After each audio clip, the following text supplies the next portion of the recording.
మీరు నాకు సేవలు చేయవలసి వచ్చింది.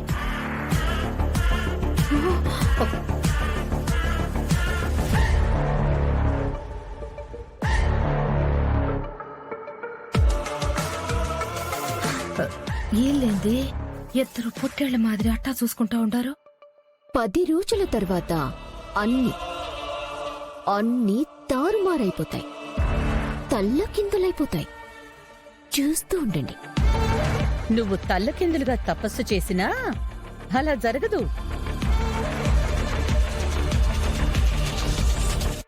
నేను నీకు సేవలు చేయడమా?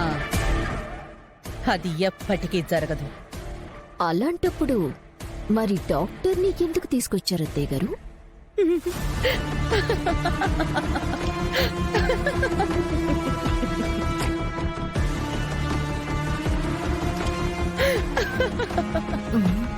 అమ్మ అడిగిన దాంట్లో జోకే ఉండాది. అంత ఆనందంగా నవ్వుతా ఉండాది.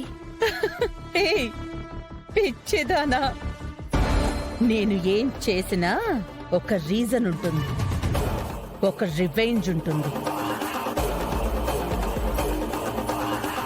ప్రీతి మీద హారతి పడేలా చేసింది నువ్వేనని నాకు అర్థమైంది.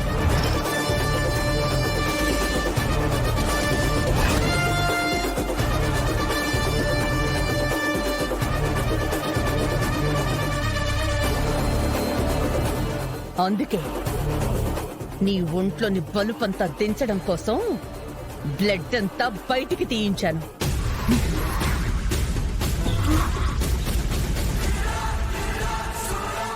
అలాగే నువ్వు మెల్లమెల్లగా నీరసించి చచ్చిపోవాలని స్లో పాయిజన్ ఇచ్చాను.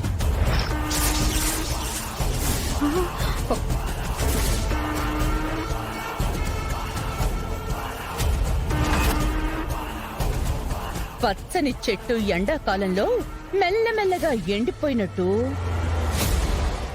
నువ్వు కూడా ఎండిపోతావు.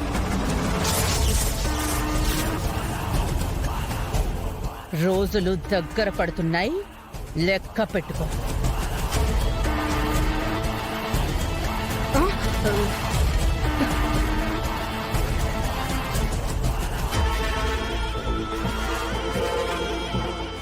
అమ్మీ, అంతా ఇన్నానమ్మీ.